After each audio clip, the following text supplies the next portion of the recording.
আজকের লেখা ভ্যানিশ কালি। আয়নার সামনে দাঁড়াতে লজ্জা লাগে, জানো, ভীষণ লজ্জা।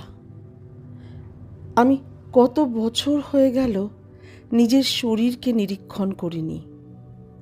লোকে বলে এই শরীরটা নাকি এক মন্দির, আর আমি দেখতে পাই চিল শকুনের নখের আঁচড়, মন্দিরের দেয়াল ভরা ওদের বিষ্ঠা। না, সেই অর্থে কোনো দাগ নেই আমার শরীরে।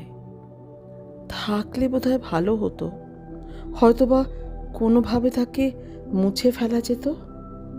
কিন্তু মনে যে দাগ কেটেছে সেটা কি দিয়ে মুছে ফেলবো? তাই তোমার দরজায় আজ আমি। মন বললে হয়তো তুমি আমায় সাহায্য করতে পারবে। তোমার কাছে কি সেই ভ্যানিশ কালিটা আছে যা সব দাগ ভ্যানিশ করে দেয়? আমি হাতটা ধরি তার। ভ্যানিশ কালি বলে সত্যি কি কিছু আছে? আছে নিশ্চয়ই। আমিও তো আমার অনেক দগ্ধদাকে ভ্যানিশ করতে পেরেছি। ওর হাতটা ধরে বলি, ভালো করে দেখো তো, একবার উঁকি দাও তো তোমার অন্ধকারাচ্ছন্ন মনটার মধ্যে।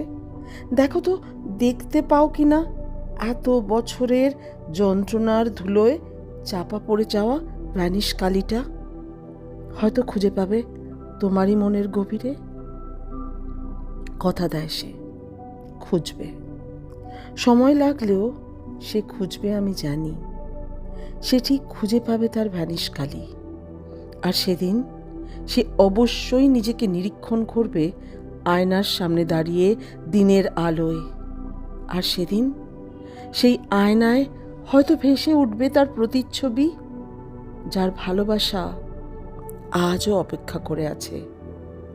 বাঁচো মেয়ে, বাঁচো, সুখী হও।